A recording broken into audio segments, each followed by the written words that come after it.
Where'd Spider-Wuss go? Spider-Wuss! Come out and play! Tag!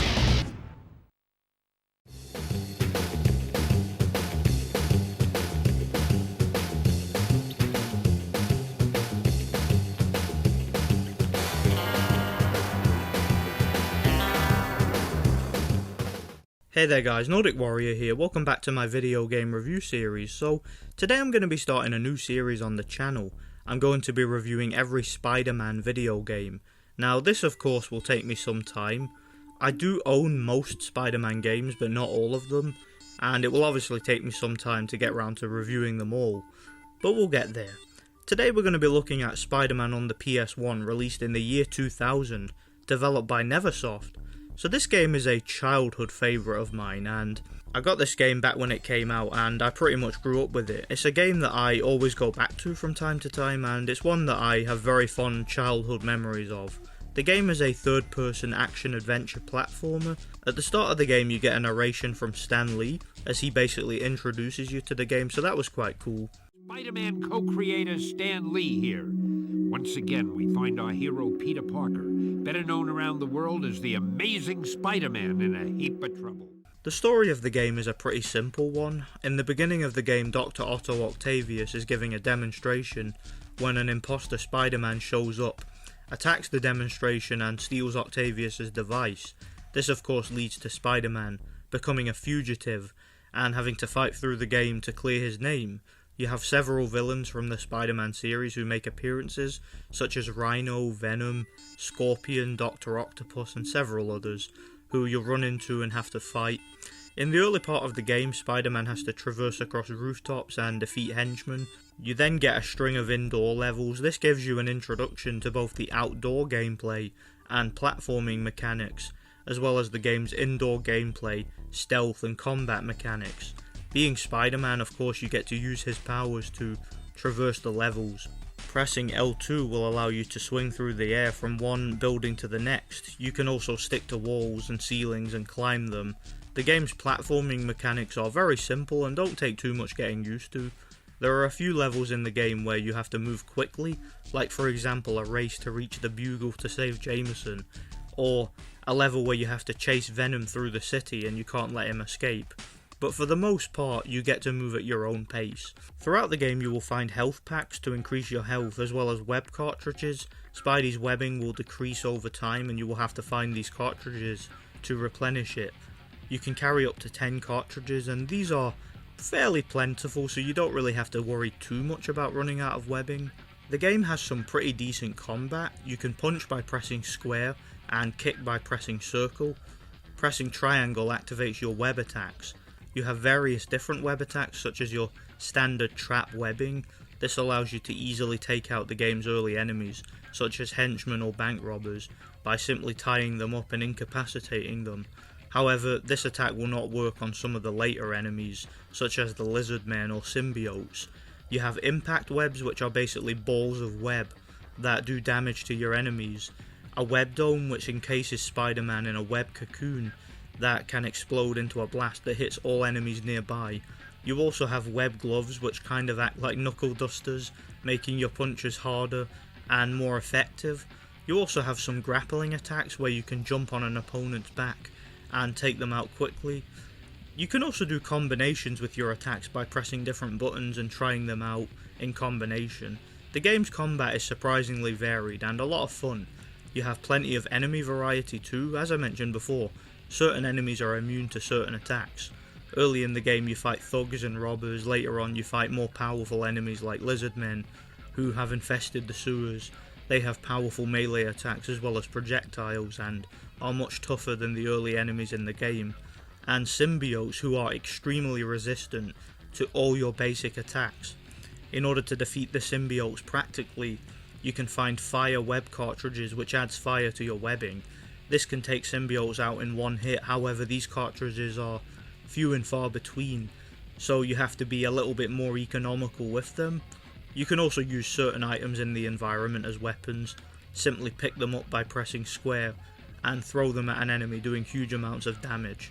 So the game's combat and platforming mechanics are excellent. Another pretty good thing about the game is the overall level design. As I mentioned before, some of the levels take place outside and have more of a sandbox feel. You get to explore these levels at your will and at your own pace and have fun swinging around and hunting for collectibles. Other levels take place inside and are more action and combat centered.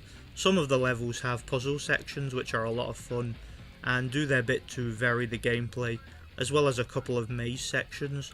You have certain levels which take place in the sewers, levels in the Daily Bugle, warehouses, and even an underwater facility, so there's also plenty of variety in terms of the game's overall theme and design. The game also has several boss battles, and these boss battles are fantastic. The bosses once again do their bit to make the gameplay a little bit more varied and are a lot of fun. The bosses are very unique and feel very different from one another. You fight the likes of Scorpion, who is bent on murdering J. Jonah Jameson, and you basically have to kick his ass while simultaneously protecting Jameson. You also fight Rhino, who is big and strong but dumb as a rock and will just charge right at you. You can use Spidey's acrobatics and dexterity to make him charge right into a hazard. You fight Venom a couple of times, Carnage, Dr. Octopus, and my personal favourite boss battle of the game, Mysterio. The Mysterio boss battle is awesome and definitely the most intense and challenging boss battle of the game. So the game's combat, platforming, level design, and boss battles are really excellent, and the game has tons of variety. If I had one criticism for the game, however, it would be the fact that it's just a little bit too short for my liking, and could have done with a couple more levels. But to be fair, the game has plenty of replay value and lots of unlockable features that give you an incentive to keep playing after you've finished. For example, the game has several interesting collectibles. You can collect comic books hidden throughout the game.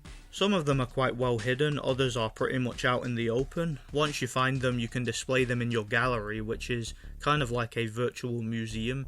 You can also replay each of the game's cutscenes and cinematics from this gallery. In addition to that, you have a character viewer. The character viewer gives you a short bio on each character in the game, and you get to see their character model displayed on screen. You can even interact with these characters a bit by enlarging, shrinking, and rotating them, and making them perform a short action. To top it off, each character's bio is narrated by Stan Lee. The lizard, product of a twisted experiment gone wrong. Doesn't he know that crime doesn't pay, especially with Spidey around? Ah, New York's finest. You have several unlockable costumes, once again adding to the replay value. Some of these costumes are purely cosmetic, while others actually have unique abilities, like for example, the symbiote costume that gives Spidey unlimited webbing. Or my personal favourite, Spidey Unlimited, which allows Spidey to turn invisible.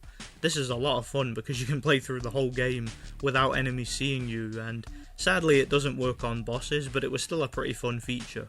Another pretty cool feature that the game has is called the What If mode. Now, basically when you type in a particular cheat code, you can unlock the What If mode. This allows you to play through the game again, however you'll notice that certain things have changed. Some of these changes are very minor, like extra movie references and lines and jokes said by Spidey or other NPCs. Sorry we can't help you, Spidey, but we're taking care of Mole Man. There is no spoon. Here's Johnny! Others are a little more bizarre and significant, like for example a blimp that helps Spidey through one of the levels and gives him a lift, or a submarine that you have to race in exchange for another cheat code, or perhaps one of the weirdest and funniest ones, instead of fighting Doc Ock, you fight Mini-Ock. That was another really cool feature that again just added to the game's replay value and made it a bit more quirky and fun. So overall, I really like this game. It's a game that I'm very nostalgic about, but at the same time, I genuinely think that it's a game that holds up very well. And I would personally recommend this game to any Spider-Man fan, and in my opinion it's a very solid classic PS1 title. I give this game a solid 9 out of 10. Sure, the graphics and presentation are very dated, but that's to be expected with it being a PS1 game. Thanks for watching guys, I had a great time replaying and reviewing Spider-Man.